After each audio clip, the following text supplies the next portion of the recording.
Hi hello నమస్తే welcome back to our channel. ఇవాల్టి healthy recipe beetroot soup అండి. మరి ఎంతో ఆరోగ్యమైనటువంటి ఈ రెసిపీని ఎలా ప్రిపేర్ చేయాలో ఇవాళ నేర్చుకుందాం. దానికోసం ఒక ప్రెషర్ కుక్కర్ని మీడియం ఫ్లేమ్లో హీట్ చేసుకొని దాంట్లో 1 స్పూన్ బటర్ని కానీ లేదంటే 1 స్పూన్ నెయ్యిని కానీ హీట్ చేసుకొని నెయ్యి హీట్ అయిన తర్వాత ఒక బిర్యానీ ఆకును 4 వెల్లుల్లి రెబ్బల్ని అరంగుళం అల్లం ముక్కను అదేవిధంగా 2 చిన్న ఉల్లిపాయలని విధంగా సగానికి తరిగి యాడ్ చేసుకుని మంచి అరోమా వచ్చేంత వరకు వీటిని కుక్ చేసుకోవాలి. ఇప్పుడు దీంట్లోనికి సన్నగా తరిగినటువంటి 1.5 కప్ బీట్రూట్ ముక్కల్ని 1 కప్ క్యారెట్ ముక్కల్ని అదేవిధంగా మీడియం సైజ్ టొమాటోని కూడా ఈ విధంగా ముక్కలుగా తరిగి యాడ్ చేసుకోవాలి.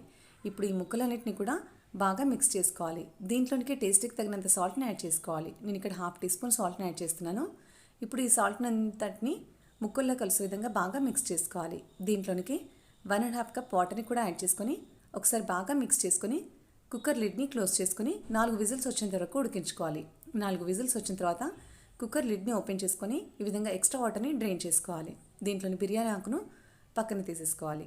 ఇప్పుడు బాగా మగ్గినటువంటి ఈ ముక్కల్ని మిక్సీ జార్లోకి ట్రాన్స్ఫర్ చేసుకొని ఈ విధంగా ఫైన్ పేస్ట్ని ప్రిపేర్ చేసుకోవాలి. ఇప్పుడు మనం ప్రిపేర్ చేసుకున్నటువంటి బీట్రూట్ పేస్ట్ని వెడల్పుగా మందంగా ఉన్నటువంటి ఒక ప్యాన్లోనికి యాడ్ చేసుకొని మనం ఎక్స్ట్రా వాటర్ని రిమూవ్ చేసాం కదా, ఆ వాటర్ని కూడా ఈ బీట్రూట్ పేస్ట్లోనికి యాడ్ చేసుకొని ఒకసారి బాగా మిక్స్ చేసుకోవాలి. సూప్ మరీ థిక్గా అనిపిస్తే కాస్త వాటర్ని కూడా మీరు యాడ్ చేసుకోవచ్చు. ఇప్పుడు దీంట్లోనికి 1/2 టీ స్పూన్ సాల్ట్ని యాడ్ చేసుకొని ఫైనల్గా 1/2 టీ స్పూన్ పెప్పర్ పొడిని కూడా యాడ్ చేసుకొని మరొక 5 మినిట్స్ ఉడికించుకున్నట్లయితే ఎంతో హెల్దీ అయినటువంటి బీట్రూట్ సూప్ ప్రిపేర్ అయిపోతుందండి. తప్పకుండా మీరు ట్రై చేసేయండి. మీకు ఈ రెసిపీ ఎలా వచ్చిందో నాకు తప్పకుండా కమెంట్ సెక్షన్లో తెలియజేయండి. మరి నా రెసిపీస్ కనుక మీకు నచ్చుతున్నట్లయితే నా ఛానల్ని తప్పకుండా లైక్ చేయండి, షేర్ చేయండి అండ్ సబ్స్క్రైబ్ చేసుకోండి. Thank you for watching.